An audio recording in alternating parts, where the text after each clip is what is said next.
Dans le cadre des étranges lectures et du Festival Horizon, nous avons choisi 3 nouvelles extraites du recueil de l'auteur turc Selahattin Demirtaş. Et tournera la roue.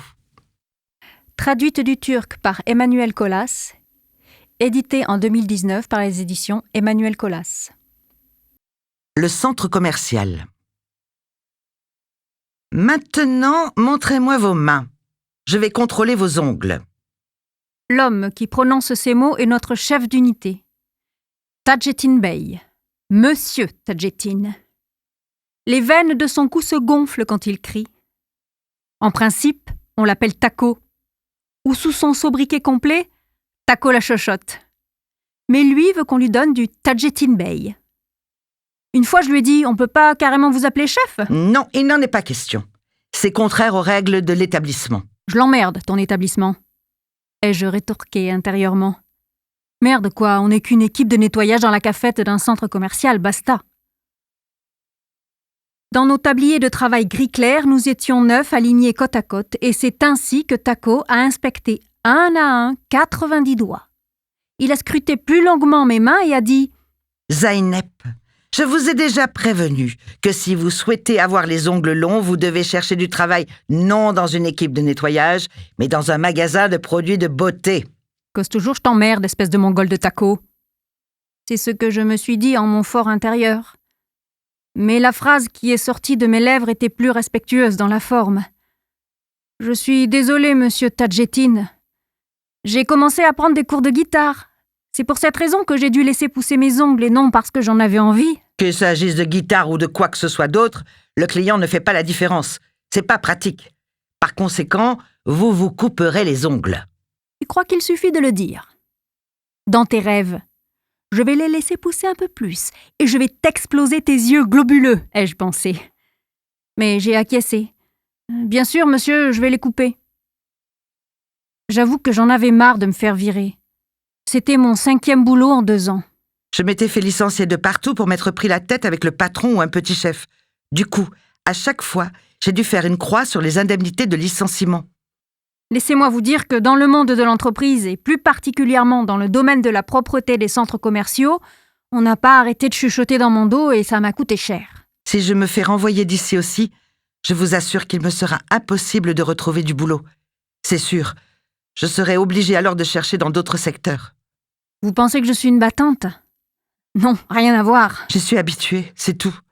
Et je fais avec tant bien que mal. Si nous parlions un peu de chez moi.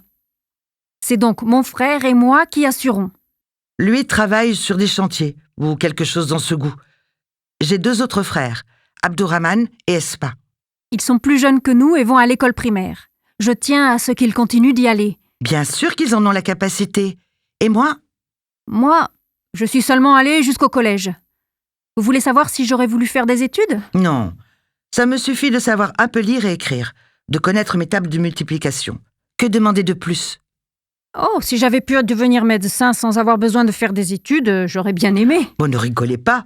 La blouse blanche, c'est chic et ça m'irait bien. En tout cas, ça n'a pas été possible. Et me voilà maintenant en blouse grise.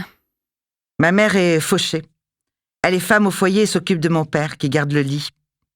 Il y a 5 ou 6 ans, il s'est retrouvé paralysé après un accident du travail. Le boulot qu'il faisait ? Il était voleur. J'ai honte de le dire. Il est tombé du balcon de l'appartement où il avait pénétré au 3e étage. Quel loser ! Maintenant, il pratique à domicile. Il ne reste pas un coin du plancher qu'il n'ait fait explorer à Esma et Abdourahman pour qu'ils trouvent l'argent que nous planquons, afin que ma mère fasse tourner la maison. Quand il en déniche, il demande même au petit d'aller lui acheter de la bière à la supérette. Pourtant, j'adore mon père, et je lui donne en cachette de ma mère un peu d'argent pour sa bière. En réalité, c'est un homme bon.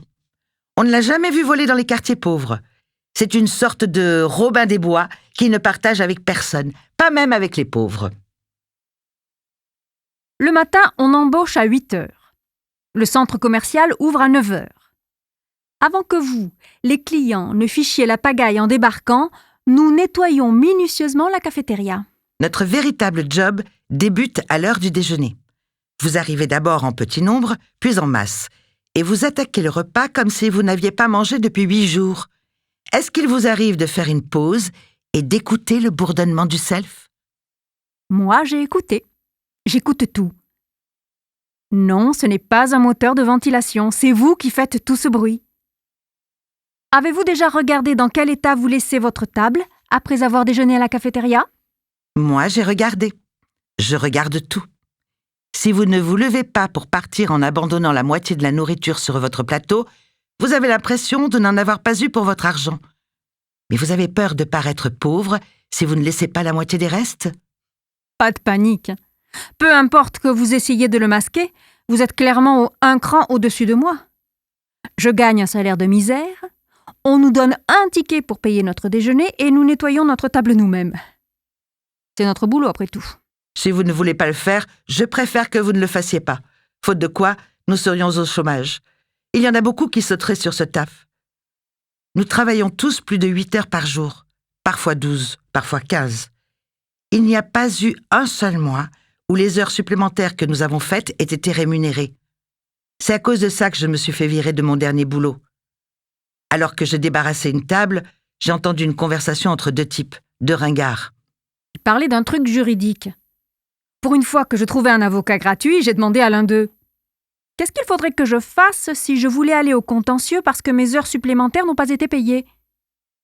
Les types m'ont expliqué, en gros. Le soir même, à la fin de ma journée, notre chef d'unité, Sevat Bey, Sevat le chauve, en a profité pour me demander « Voulez-vous porter plainte pour trop d'heures supplémentaires ?» Je lui ai rétorqué « D'où vous tenez ça ?» Vous avez posé des questions aux avocats du centre commercial, a-t-il déclaré. C'est bien ma veine. Mais toi, tu vas te faire foutre, ai-je dit. Je croyais l'avoir dit en pensée. Laisse les tickets déjeuner et ramasse tes affaires. Casse-toi, m'a-t-il ordonné. Elle m'a craché au visage, a-t-il prétexté dans mon dos. C'est dommage de parler dans le dos de quelqu'un, même si cette personne vous a craché au visage. Vous ne le feriez pas, vous. Le centre commercial où je bosse maintenant a ouvert il y a à peine un mois. Heureusement qu'on ne me connaissait pas ici. C'est ce qui explique que j'y ai trouvé du travail. Ici, j'ai de nouveaux collègues. Les employés des centres commerciaux forment un monde à part. Il faut regarder au-delà des apparences clinquantes et des bonnes manières pour voir ce qui se cache derrière. Que se passe-t-il dans les couloirs étroits qui mènent aux arrière-boutiques, dans les salles réservées au personnel, à l'entrée des livraisons et dans tous les recoins où vous n'avez pas accès? Vêtus de tenues et de blouses prêtées par les magasins, des centaines d'ouvriers se promènent, le visage triste, sombre, désespéré. Il est obligatoire d'arborer une expression de bonheur lorsqu'on sert un client. Incapables de cacher notre tristesse dans les coulisses, moi et mes collègues ouvriers des centres commerciaux, nous vivons comme des esclaves attendant dans les souterrains de la reine d'être jetés au lion. Nous vous souhaitons la bienvenue et nous sommes là pour vous servir respectueusement. Nous, qui n'avons jamais pu faire nos courses dans les centres commerciaux, même dans ceux pour lesquels nous travaillons. Mes petites chéries, j'adore votre frénésie de shopping. Sachez que nous ne parlons pas en bien de vous dans votre dos, mais ce que nous disons, vous ne l'avez pas volé. Mes collègues, tous mes collègues sont des gens bien. Il y en a un, Serhat, il a mon âge, 20 ans. Nous faisons partie de la même équipe de nettoyage. Serhat est un mec bien. Et il est pas mal du tout, oh putain. Qu'est-ce qu'il est beau, notre Serhat. Mais c'est un gars renfermé, très silencieux. Il ne rechigne pas au boulot, c'est un bosseur et il vient toujours donner un coup de main de sa propre initiative. Mais on ne lui arrache pas un mot. C'est un type sérieux et triste. Il est aussi séduisant que Halil Sezai. C'est notre Georges Clooney à nous. Il a des manières bizarres. Pendant la pause, tandis qu'on se dirige tous vers la terrasse ou la cour, lui va s'asseoir au premier niveau du parking, à la place 21. Et il passe son temps de repos à respirer l'atmosphère morose du parking. Personne n'ose jamais lui demander « C'est quoi ton trip? T'es accro au gaz d'échappement ?» Ou « Mais qu'est-ce que tu nous fais? T'es bizarre !» Mais moi, je lui ai dit. La semaine dernière, je lui ai parlé. Je suis allée au parking à la place 21 et je me suis assise à côté de la barrière. « Salut, Serhat. J'espère que je ne te dérange pas, ai-je dit. »« Bien sûr que non. Tu ne me déranges pas. » A-t-il répondu avec le plus beau sourire du monde. « Ton truc, c'est quoi? C'est pas un peu étrange? Tu passes toutes tes pauses ici. » Je sais que ça a l'air bizarre de l'extérieur. a-t-il répondu en me regardant droit dans les yeux. Oh mon Dieu, comment il m'a regardé! Si un regard pareil est possible dans la pénombre d'un parking, je ne vous dis pas à quel point il serait mortel en plein soleil par 35 degrés. Oh, est-ce que je t'ai donné la permission de me regarder ainsi dans les yeux? Ai-je plaisanté? Il a hoché la tête et m'a souri. Puis il est resté silencieux un moment. Il a fixé le mur d'en face, comme s'il était perdu dans ses pensées. Et il s'est mis à parler doucement. Sa voix était profonde, et je pensais que la réponse le serait tout autant.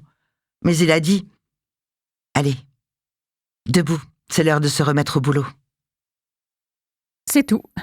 Et il est parti. Pendant plusieurs jours, à chaque pause, je suis descendue au parking et je suis allée m'asseoir tranquillement à côté de lui en silence. Nous n'avons pas échangé un mot jusqu'à la pause déjeuner d'hier. Hier, finalement, il m'a posé la question. « Pourquoi tu fais ça ?» Quelle que soit la raison pour laquelle tu es ici, c'est soit parce que tu as des ennuis, soit parce que tu es heureux, et moi je veux partager tout ça avec toi, ai-je répondu. Il paraissait bizarre à nouveau. Écoute, ne me regarde pas comme ça. Pourquoi tu me regardes comme ça? Tu n'as pas l'air d'un humain, tu as l'air d'un ange. Et c'est à cet instant qu'il s'est mis à parler. Avant la construction de ce centre commercial, se dressait ici notre petite maison. Notre bidonville, a-t-il déclaré. Il a regardé autour de lui un moment. Son regard se perdait dans l'étendue du parking apparemment sans fin. J'ai remarqué qu'entre ses paupières frangées de cils, il y avait une lueur qui s'apparentait à de la tristesse. J'avais envie de l'étreindre, d'embrasser ses lèvres pulpeuses. « Arrête !» me suis-je dit, espèce d'opportuniste. C'est pas parce qu'il a vécu enfant ici, dans le vieux quartier, que tu peux l'étreindre et l'embrasser, idiote. J'ai grandi sans père. C'est ma mère qui m'a élevée. Elle était tout ce que j'avais, le seul être au monde qui comptait pour moi. Nous habitions à Ngétchekondu, de 2 pièces. Ma mère travaillait dans un atelier de confection de jeans. Elle m'a envoyée au lycée. Elle nourrissait des rêves pour moi. Et ce sont ces rêves qui la faisaient vivre. Elle a toujours désiré que je fasse des études. Quand elle rentrait du travail, et moi de l'école, nous dînions. Nous préparions le thé et nous avions de longues conversations. Elle était mon amie, ma moitié, ma confidente. Je sais, tout le monde est dingue de sa mère, mais la mienne était différente. Je me voyais diriger ma propre entreprise après mes études, et ma mère n'aurait pas été obligée de bosser. Tu vois, le genre de rêve qu'on peut faire. Mais tout ça n'est pas arrivé. Ma mère est morte. Elle est tombée malade. Elle souffrait de silicose à cause du sablage des jeans. On n'avait pas d'argent pour acheter des médicaments et aucun traitement n'était possible. Ils l'ont aussitôt renvoyée et elle n'avait plus la force de travailler. Au bout de 3 mois, elle n'a plus pu se lever du lit. Et jour après jour, elle fondait littéralement sous mes yeux. J'ai passé toutes les nuits à son chevet. Et puis un matin, elle ne s'est pas réveillée. Nous vivions là, avant que notre maison soit saisie et détruite. Je pense à la pièce dans laquelle ma mère est morte. Et ce n'est pas pour les gaz d'échappement que je viens ici à chaque pause. C'est pour ma mère. Il a dit ça. Et je me suis mise à pleurer. Je n'ai pas compris comment j'étais passée de l'envie de lui rouler une pelle à ce torrent de larmes. J'ai posé la tête sur son épaule, incapable de parler. Nous sommes restés tranquillement assis là, puis nous nous sommes levés quand il a été l'heure de retourner au boulot. Ce jour-là, il y avait encore affluence à midi, et j'ai pensé que tous ceux qui avaient pu s'échapper de Hunger Games avaient choisi le self. Je me promenais entre les tables, sans quitter des yeux Serrat, et je vidais les déchets dans mon chariot de ménage. À un moment, un cri strident s'est élevé non loin de Serrat. Je me suis retournée, et j'ai aperçu une bimbo qui déjeunait avec son petit copain engueuler Serrat. Il fallait voir comment. Mais quel imbécile, mais fais attention! T'es aveugle ou quoi? T'as tout gâché. C'est immangeable maintenant. Pauvre crétin! La voix de la bimbo couvrait le bourdonnement ambiant. Mon pauvre Serrat s'efforçait de nettoyer avec des serviettes en papier ce qui avait été renversé sur la table tout en s'excusant. Avec la pression que lui avait mise la bimbo, son mec s'est mis à son tour à houspiller Serrat. Ce connard prétentieux grimaçait un sourire tout en l'insultant. Toute la salle avait les yeux fixés sur eux et attendait que cette scène tragique se termine par la mort de l'esclave. Ah certes, si on ne fixait pas à l'esclave des limites à ne pas dépasser, l'ordre des choses ne serait pas respecté et personne ne pourrait continuer à profiter de son repas. Taco la chochotte a rappliqué, au pas de course, et a attrapé Serrat par le bras, tout en présentant ses plus plates excuses aux clients. « Va-t'en, un autre employé va venir nettoyer », lui a-t-il dit pour le sermonner. Serrat est resté immobile quelques secondes, les poings serrés. J'ai délaissé mon chariot pour foncer sur lui. Je voulais le tirer par le bras pour l'éloigner. Monsieur Tadjettin s'est tourné vers nous et m'a lancé. « Mais qu'est-ce que tu fais ici comme un épouvantail à moineaux? Allez, remets-toi au travail !» Nous avons fait quelques pas, mâchoires serrées. Puis, quelque chose s'est produit. Je suis restée coincée au milieu des gens. Le temps semblait s'être arrêté et j'ai écouté ce magnifique bourdonnement. Quand Serrat s'est aperçu que j'étais figée sur place, quelques pas en arrière, lui aussi s'est arrêté, s'est retourné et m'a regardé. Nos regards se sont croisés. « Non, doucement. Non, vas-y mollo, Zeynep », a-t-il dit. Je pouvais à peine entendre le bourdonnement. « Oh, j'adore quand tu dis Zeynep », ai-je pensé. Plus tard, j'ai découvert que je ne l'avais pas dit seulement pour moi, mais bon. Alors, j'ai craché au visage de Taco, puis dans la pizza de la bimbo et je me suis cassée. « Je t'emmerde, et pour l'éternité, salope !» ai-je crié en ôtant ma blouse et en la jetant par terre. Et ce n'est pas tout. La scène est devenue encore plus belle car Serrat est venu lui aussi. Il a enlevé sa blouse et l'a lancée au sol. Nous marchions en nous tenant par la main sous un regard de consternation générale. Soudain, le bruit du centre commercial s'est arrêté. C'était comme si Serrat et moi, nous marchions main dans la main dans un arrêt sur image. J'ai ressenti un bonheur vraiment étrange. Ça aurait été bien que ça dure un peu plus longtemps. Puis les gens se retournaient à leur déjeuner, tranquilles et bruyants. La main de Serrat était très douce et chaude dans la mienne. Personne ne nous regardait plus. Je suppose que vous trouvez intolérable de voir l'esclave se rebeller. Vous feriez mieux de vous y habituer. Serrat et moi, nous avons déjà fait doubler les statistiques. Nous sommes 2. Qui sait? Peut-être qu'un jour vous nous rencontrerez dans la cafétéria d'un centre commercial.